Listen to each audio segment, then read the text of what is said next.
What's going on, Mandalorian fans? Welcome back to the final episode review for The Mandalorian Season 2. If you guys are new here, feel free to click that subscribe button and that bell notification icon for more reviews, reactions, rankings, and more movie content. The finale just aired today, and Season 2 just wrapped up, and it was a very highly anticipated episode for myself and everybody else.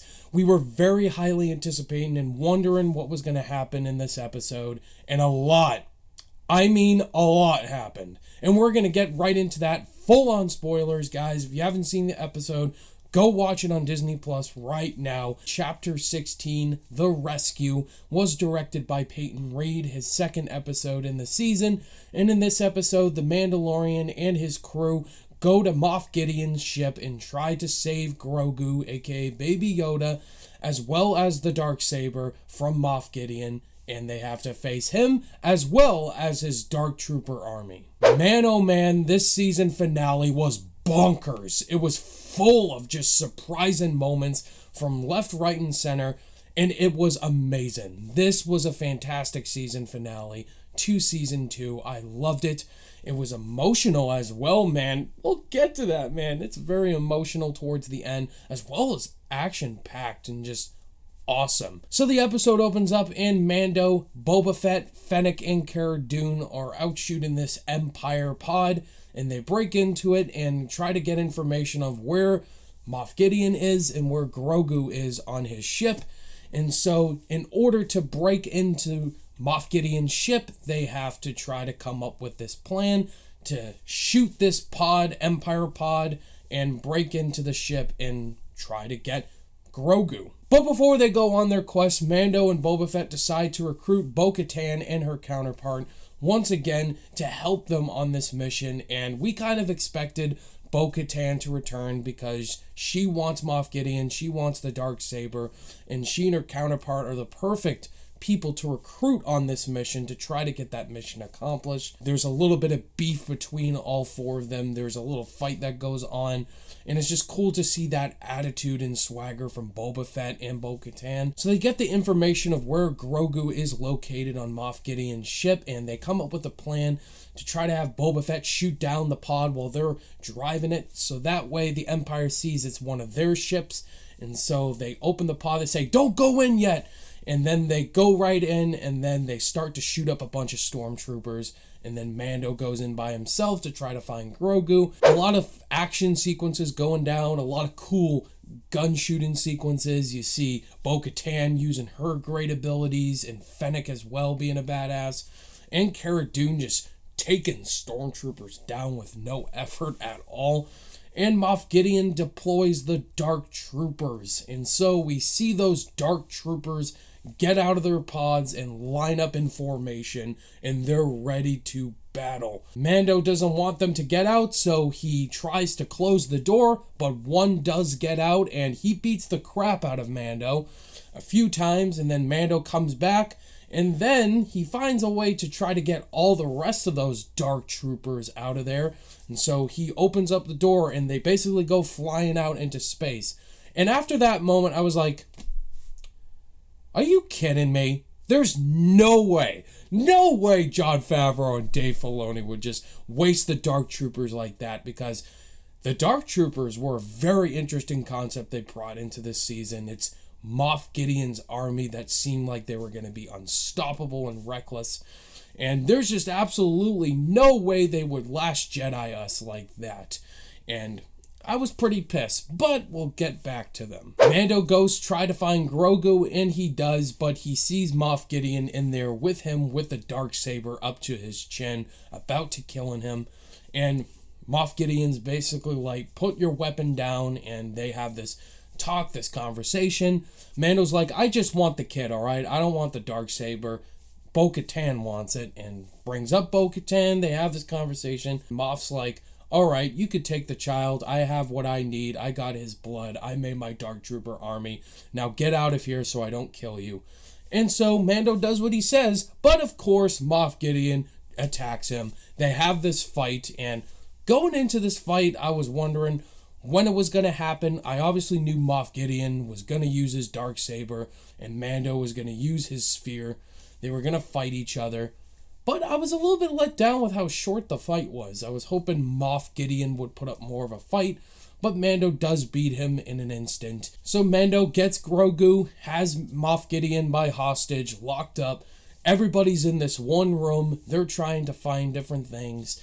And Bo-Katan comes in front of Moff Gideon, has the Darksaber at her disposal. Moff Gideon's like, you have to fight Mando in one-to-one combat to earn the Darksaber.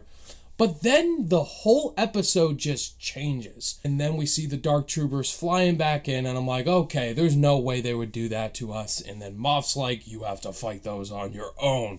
And so the Dark Troopers come back. They're ready for battle. They're marching towards the room.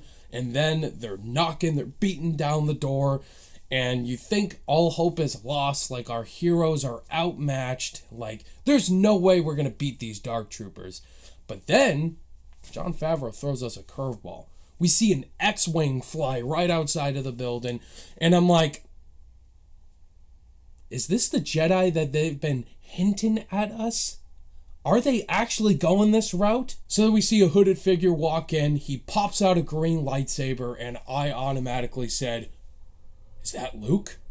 Is that Luke Skywalker? They're bringing Luke into the Mandalorian, and of course they don't reveal it to us within a minute. And this green lightsaber Jedi, he is beating the crap out of these Dark Troopers, and I'm like, oh, really? I wanted to see Dark Trooper action, but just effortlessly is taking out these Dark Troopers, and once the door is open, you see the green lightsaber hooded guy takes his hood off, and it's Luke Skywalker. And I'm like, oh my god, that is fantastic de-aging. Seeing Luke Skywalker almost made me cry. I was just like, oh my god, this is actually happening. Nerd tears are flowing down my face right now. And Mando's like, are you a Jedi? And he's like, I am. And then he points to Grogu and he's like, come with me, young one. And the tears just start flowing because we all knew Grogu was looking for a Jedi. It's his kind. He needs to be trained. And Grogu has to leave Mando. And it's just very emotional because the connection between these two has just been so powerful this season. And throughout the season, Mando just becoming a father figure to Grogu. And it's just great to watch, and this scene just got me, man. Just the dialogue that Mando's saying, like, you belong with him, you don't belong with me, he's your kind. And then he takes his helmet off and it gets more emotional, and he's like, I'll always remember you, kid, hugs him, and it's just sad. He's going with people of his kind, Luke Skywalker, and R2-D2 comes out and it's even more emotional. This was just an emotional ending. I just really love the emotion that Peyton Reed really dug into your heartstrings. You know the connection between Mando and Grogu has been there since season 1. Mando will do anything for this kid. He would take his life for him, and just them saying goodbye just makes it even more powerful. I don't know if this is the complete end for Grogu, and what they're going to do for season 3, I don't know yet. I could see some people being very disappointed with Luke Skywalker's reveal because The Mandalorian has done a great job of being its own show, and then season 2 was really the season where they've introduced past Star Wars things like characters from the Clone Wars, like Ahsoka Tano or Bo-Katan, or Boba Fett as well from the movies, and now Luke Skywalker. I could see people having issues with like, oh, really, Luke Skywalker? You could have done another Jedi instead of him.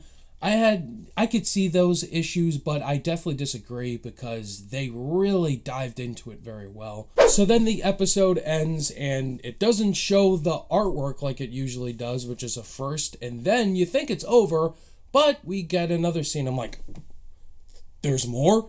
There's more? Okay, I gotta see what it is. And we see Jabba's palace. Obviously, Jabba's not there because he's dead, because after Return of the Jedi, like I said, it's Jabba's palace, and we see Fennec walk in, shoot out all of these people, and then we see more footsteps come down the stairs, and it's Boba Fett.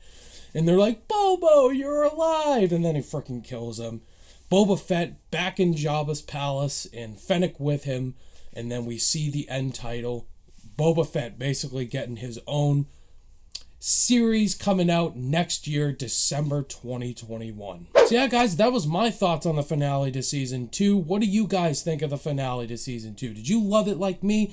Do you disagree, think it's okay, or did you absolutely hate this finale and it didn't live up to your expectations? And tell me why. Don't just say you hated it. Tell me why you didn't like this finale in the comments below, and what would you give the overall season 2 of The Mandalorian? Guys, that is it episode review-wise for The Mandalorian Season 2. I want to thank you guys so much for watching every single episode review for The Mandalorian Season 2. I had a blast covering all of Season 2 because I didn't do this last year, and I regretted it because this show is awesome. I'm a big Star Wars fan, and I love sharing my thoughts on each and every episode, all the reveals that happen, and I had a blast doing it. Thank you guys for watching, and look forward to my episode ranking of all 16 episodes of The Mandalorian. Thank you guys so much for watching this episode review. All my social media links are in the description below. This is the way. I'll see you guys in the next video. Bye.